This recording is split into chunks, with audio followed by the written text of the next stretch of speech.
എന്തിനാണ് പാവപ്പെട്ട സ്ത്രീകളോട് അനാവശ്യമായ വീറും വാശിയും കാണിക്കുന്നത് എന്ന് മനസ്സിലാകുന്നില്ല. അതീവ നിർഭാഗ്യകരമായ സമീപനമാണ് ബഹുമാനപ്പെട്ട മുഖ്യമന്ത്രി ഈ കാര്യത്തിൽ സ്വീകരിച്ചിരിക്കുന്നത്. സർ, ഇത് അദ്ദേഹം ആവർത്തിക്കുന്നതുകൊണ്ടാണ് ഇത്തരമൊരു അടിയന്തര പ്രമേയം തന്നെ ഇവിടെ വരാനിടയായത്.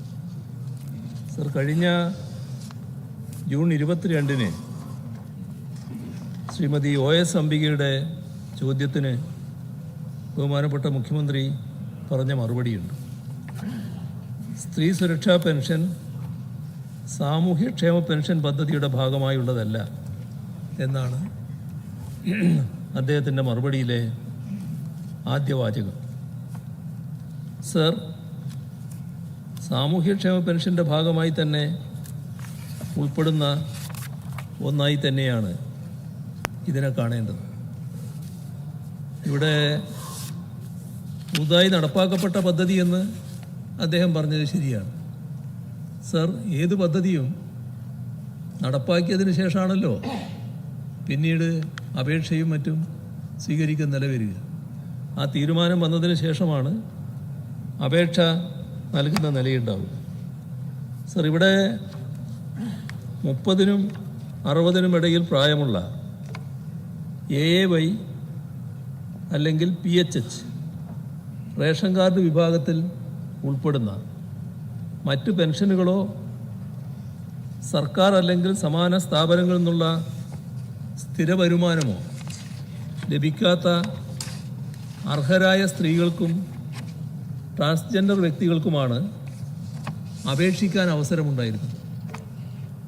സർ, അപേക്ഷകരുടെ അർഹതയുടെ പരിശോധനയെ നടന്നില്ല എന്നാണ് മുഖ്യമന്ത്രി സ്ഥാപിക്കാൻ നോക്കിയത്.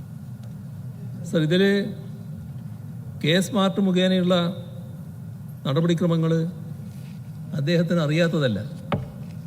സർ, K-സ്മാർട്ട് പ്ലാറ്റ്ഫോം, ആധാർ, പൊതുവിതരണ സംവിധാനം, മരണ രജിസ്ട്രി, സർവീസ് പെൻഷൻ പരിശോധനയ്ക്കുള്ള സ്പാർക്ക്, ക്ഷേമ പെൻഷൻ പരിശോധനയ്ക്കുള്ള സേവന പെൻഷൻ, ട്രഷറി സർവീസ്, ഇങ്ങനെയുള്ള വിവിധ സർക്കാർ ഡാറ്റാബേസുകളുമായും സേവനങ്ങളുമായും സംയോജിപ്പിച്ചിരിക്കുന്ന റൂൾ എഞ്ചിൻ ഉപയോഗിച്ചാണ് അപേക്ഷകരുടെ അർഹത പരിശോധിക്കുന്ന നിലയും അപേക്ഷകൾ പ്രോസസ്സ് ചെയ്യുന്ന നിലയും സ്വീകരിച്ചത്.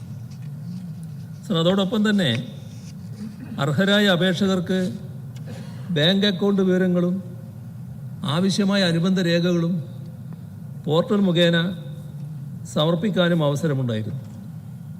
സർ, ഇവിടെ സ്വീകരിച്ച മുൻകരുതലുകൾ അപേക്ഷിക്കുന്നയാൾ ആധാർ കാർഡ് നൽകുമ്പോൾ സർക്കാരിൻ്റെ മറ്റ് പെൻഷൻ പദ്ധതികളിൽ അംഗമാണോ, ബോർഡ് പെൻഷനുകളിൽ ഭാഗമാണോ, ക്ഷേമ പെൻഷൻ ഉണ്ടോ, ഇതെല്ലാം പരിശോധിക്കപ്പെടുന്നുണ്ട്.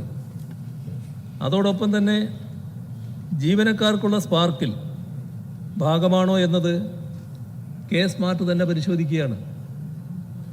സർ, IAY, BPL കാർഡ് തുടങ്ങിയ രേഖകൾ പരിശോധിച്ച് സ്ത്രീ അല്ലെങ്കിൽ ട്രാൻസ്ജെൻഡർ ആണ് എന്ന് സിസ്റ്റം ഉറപ്പാക്കുന്നു.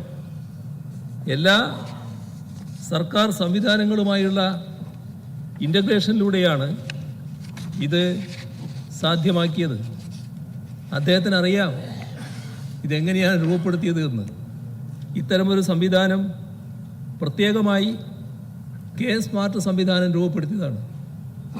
സർ, തദ്ദേശ സ്വയംഭരണ സ്ഥാപനങ്ങൾ അന്തിമമായി അംഗീകരിച്ച ഗുണഭോക്താക്കൾക്കാണ് ആനുകൂല്യം ലഭിക്കുക.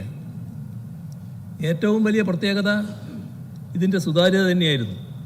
എല്ലാ ഘട്ടങ്ങളിലും സുതാര്യത ഉറപ്പാക്കി തിരഞ്ഞെടുത്ത ഗുണഭോക്തൃ ലിസ്റ്റാണ് ഇവിടെ ഉള്ളത് എന്നത് ബഹുമാനപ്പെട്ട മുഖ്യമന്ത്രിക്ക് അറിയാത്തതല്ല.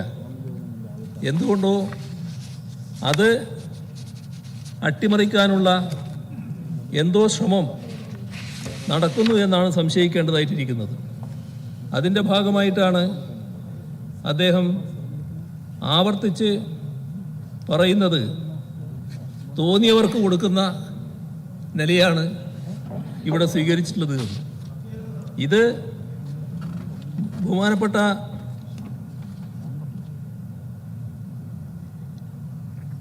മുഖ്യമന്ത്രിയെ പോലുള്ള ഒരാളിൽ നിന്ന് ഉണ്ടാകേണ്ട വാചകമല്ല. സർ, ആ ഗൗരവമായ പരിശോധന, അതിലൂടെ സുതാര്യത ഉറപ്പുവരുത്തിയാണ് ഈ പറയുന്ന അപേക്ഷകൾ അർഹത തീരുമാനിക്കുന്നതെന്നത്. ആ അർഹതയുടെ ഭാഗമായി തീരുമാനിക്കപ്പെട്ടതിൻ്റെ ഭാഗമായിട്ടാണ് ഫെബ്രുവരി മുതൽ ഇത് നൽകുന്ന നിലയുണ്ടായത്. ഫെബ്രുവരി മുതൽ നൽകി തുടങ്ങിയെന്ന് ബഹുമാനപ്പെട്ട മുഖ്യമന്ത്രി തന്നെ പ്രസ്താവിക്കുന്നുണ്ട്. തീരുമാനിച്ച് അപേക്ഷ ക്ഷണിച്ച് അത് പ്രോസസ്സ് ചെയ്ത് അതിൻ്റെ നടപടിക്രമങ്ങൾ അവസാനിക്കുന്നതിന് സമയമെടുക്കും. അതിൻ്റെ ഭാഗമായാണ് ഫെബ്രുവരി മുതൽ നടപ്പാക്കുന്ന നിലയുണ്ടായത്. സർ, ഇക്കാര്യത്തിൽ എന്താണ് ഈ പദ്ധതി തുടരുന്നതിനുള്ള വിയോജിപ്പ്? സർ, ഇപ്പോഴും ഈ പദ്ധതി തുടരും എന്ന് അസന്ദിഗ്ധമായി അദ്ദേഹം പറയുന്നില്ല. അതാണോ ഒരു ഗവൺമെൻറ്റിന് വേണ്ടി മുഖ്യമന്ത്രി പറയേണ്ടത്? സർ, ഇവിടെ ആവർത്തിച്ച ആശങ്കകൾ വ്യക്തമാക്കുമ്പോൾ ആ ആശങ്ക ദൂരീകരിക്കത്തക്ക നിലയിൽ മറുപടി പറയാൻ ബഹുമാനപ്പെട്ട മുഖ്യമന്ത്രി ബാധ്യസ്ഥനല്ലേ? പക്ഷേ അദ്ദേഹം എന്തോ കാരണവശാൽ ഇത് തുടർന്ന് നടപ്പാക്കുന്നതിനോട് വിമുഖത കാണിക്കുകയാണ്.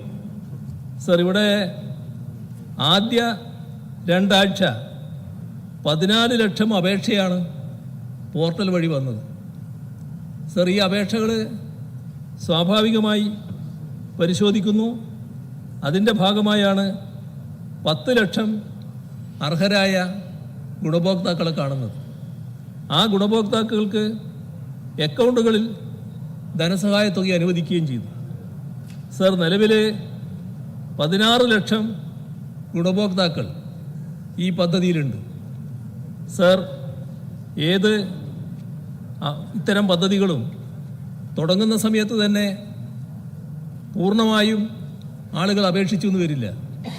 അപേക്ഷിക്കുന്നതിന് കുറച്ച് സമയമെടുക്കും.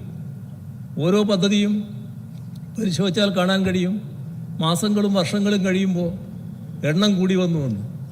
കാരണം അർഹതയുള്ളവർ തന്നെ അപേക്ഷിക്കാനെടുക്കുന്ന കാലതാമസമാണത്. ഇവിടെ 14 ലക്ഷം ആദ്യം തന്നെ അപേക്ഷ വന്നു. അത് നല്ല നമ്പർ തന്നെയാണ്. ഇതിൻ്റെ മറ്റൊരു പ്രത്യേകത നമ്മൾ കാണേണ്ടത്, ഇപ്പോൾ 5 ലക്ഷത്തിലേറെ അപേക്ഷ പ്രോസസ്സ് ചെയ്യാൻ കിടക്കുന്നുണ്ട്. അത് പ്രോസസ്സ് ചെയ്യാൻ ഉള്ള ഒരു നടപടിയും ഈ ഗവൺമെൻറ് സ്വീകരിച്ചിട്ടില്ല. സർ, ഈ അപേക്ഷയിൽ എന്താണ് സർ രാഷ്ട്രീയം? എല്ലാവരും അപേക്ഷിക്കുകയല്ലേ? നമ്മുടെ സംസ്ഥാനത്ത് ഏറ്റവും കൂടുതൽ അപേക്ഷ ലഭിച്ചിട്ടുള്ളത് മുഖ്യമന്ത്രി പരിശോധിച്ച് നോക്കണം, മലപ്പുറം ജില്ലയിൽ നിന്നാണ്. 2.5 ലക്ഷത്തിലധികം അപേക്ഷ ആ ജില്ലയിൽ നിന്ന് മാത്രമായിട്ടുണ്ട്. സർ, രണ്ടാമത്തത് പാലക്കാടാണ്. ഇങ്ങനെ നോക്കിയാൽ അപേക്ഷകർ എല്ലാ ജില്ലകളിൽ നിന്നും വരികയല്ലേ നല്ല രീതിയിൽ. അല്ല രാഷ്ട്രീയത്തിൻ്റെ ഭാഗമാണോ? അർഹതയുള്ളവർ അപേക്ഷിക്കുകയല്ലേ? ഇവിടെ പാവപ്പെട്ട സ്ത്രീകൾക്ക് വലിയൊരു സാമ്പത്തിക സുരക്ഷിതത്വം, അതാണ് ഈ പദ്ധതിയിലൂടെ നാം ഉദ്ദേശിച്ചത്. സർ, ഇക്കാര്യത്തിൽ സുപ്രീം കോടതി അടുത്ത കാലത്ത് നടത്തിയ നിരീക്ഷണം അതേറ്റവും പ്രസക്തമായതാണ്. അവിടെ സ്ത്രീകളുടെ അധ്വാനം, അതാണ് രാജ്യത്തിൻ്റെ പുരോഗതിയുടെ ആധാരം. അത് ഗാർഹിക ജോലിയെക്കുറിച്ച് പരാമർശിച്ചുകൊണ്ടാണ് സുപ്രീം കോടതി വ്യക്തമാക്കിയത്. സർ, സുപ്രീം കോടതി പറയുന്നതിന് മുൻപ് തന്നെ നാം നടപ്പാക്കിയ പദ്ധതിയാണിത്. ഈ പദ്ധതിയോട് ഇത്തരത്തിലൊരു വിമുഖത മുഖ്യമന്ത്രി കാണിക്കുന്നത് ശരിയല്ല, ഗവൺമെൻറ് കാണിക്കുന്നത് ശരിയല്ല. എന്തിനാണ് പാവപ്പെട്ട സ്ത്രീകളോട് അനാവശ്യമായ വീറും വാശിയും കാണിക്കുന്നത് എന്ന് മനസ്സിലാകുന്നില്ല?